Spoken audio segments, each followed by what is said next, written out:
जय हिंद दोस्तों, स्वागत है आपका आपके अपने YouTube channel learning point with Abhishek sir पर। दोस्तों, अगर आप चैनल पर नए हैं तो चैनल को सब्सक्राइब कर लीजिए और बेल आइकन प्रेस कीजिए ताकि डेली डिक्टेशन पा सकें। दोस्तों, आप सबके लिए इलाहाबाद हाई कोर्ट के लिए स्पेशल पेड बैच चलाया जा रहा है, जिसमें आपको 5 डिक्टेशन डेली प्रोवाइड किए जाएंगे। 3 डिक्टेशन आपके निबंध, जीवनी, योजना, कुरुक्षेत्र, कहानी और आध्यात्मिक लेख के होंगे। 2 मैटर आपको संस्कृति मैटर प्रोवाइड किया जाएगा पंक्चुएशन के साथ, जैसा कि पिछली बार स्किल टेस्ट में बोला गया था। इसके अलावा जब आपकी स्किल टेस्ट डेट लग जाएगी तब आपके डेली लाइव सेशन अटेंड किए जाएंगे। इसकी जो फीस रखी गई है वो है 500 रुपये। इसी फीस में आपको आपके स्किल टेस्ट तक डिक्टेशन प्रोवाइड किए जाएंगे। तो अगर आप भी इस बैच से जुड़ना चाहते हैं तो आप हमें इस नंबर पर संपर्क कर सकते हैं 7393976701। आप हमें इस नंबर पर व्हाट्सएप या टेलीग्राम पर मैसेज कर सकते हैं और बैच की इंफॉर्मेशन ले सकते हैं। डिक्टेशन शुरू होगी 5 सेकंड बाद।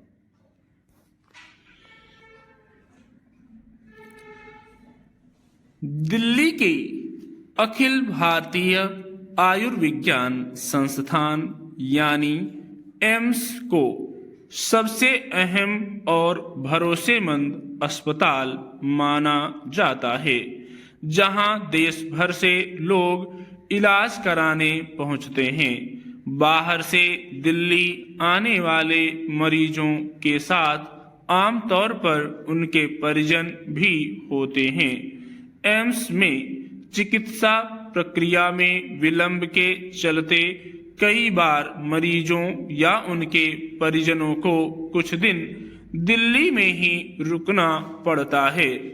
अगर मरीज को अस्पताल में भर्ती होना पड़ जाए तो यह अवधि कई दिनों तक खिंच सकती है। ऐसे में जिन लोगों के पास संपर्क या संसाधन होते हैं वे तो अपने रहने की व्यवस्था किसी तरह कर लेते हैं, लेकिन बहुत सारे लोगों को एम्स परिसर के आसपास फुटपाथों या मेट्रो स्टेशनों के परिसर में रात गुजारते देखा जा सकता है। फिलहाल दिल्ली में जैसी ठंड है उसमें शौचालय, पीने के पानी का अभाव और कूड़े कचरे के ढेर के आसपास आश्रय लिए वक्त काटते ठिठुरते लोगों के सामने पैदा मुश्किलों का अंदाजा लगाया जा सकता है।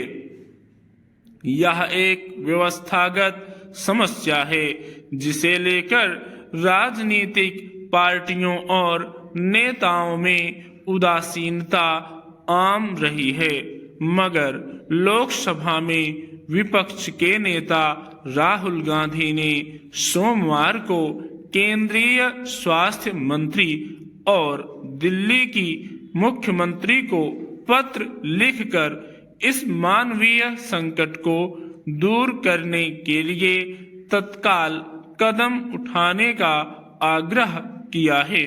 यह विडंबना है कि देश के इतने बड़े अस्पताल में या इसके आसपास सरकार की ओर से ऐसी व्यवस्था नहीं है जहां मरीजों के परिजन या इलाज का इंतजार करने वाले लोगों को कुछ दिन रहने की व्यवस्था सुलभ हो।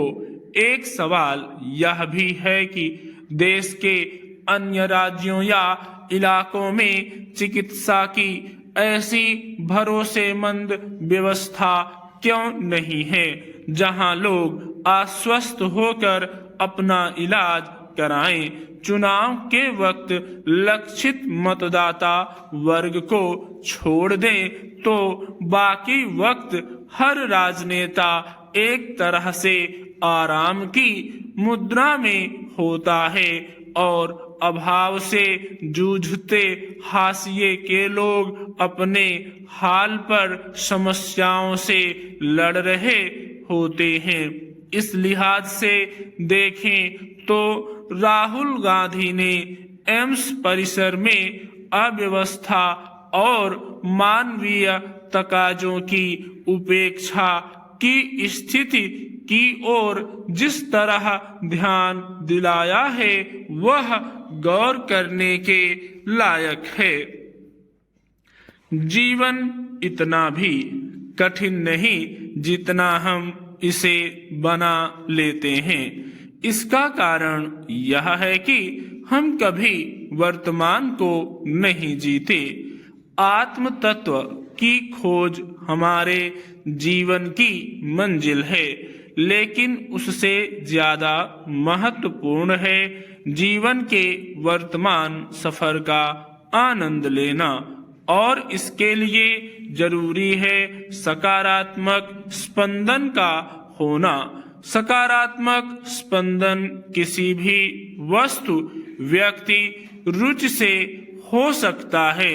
यह हमारे जीवन के लिए उतना ही आवश्यक है जितना जीने के लिए भोजन। स्टॉप।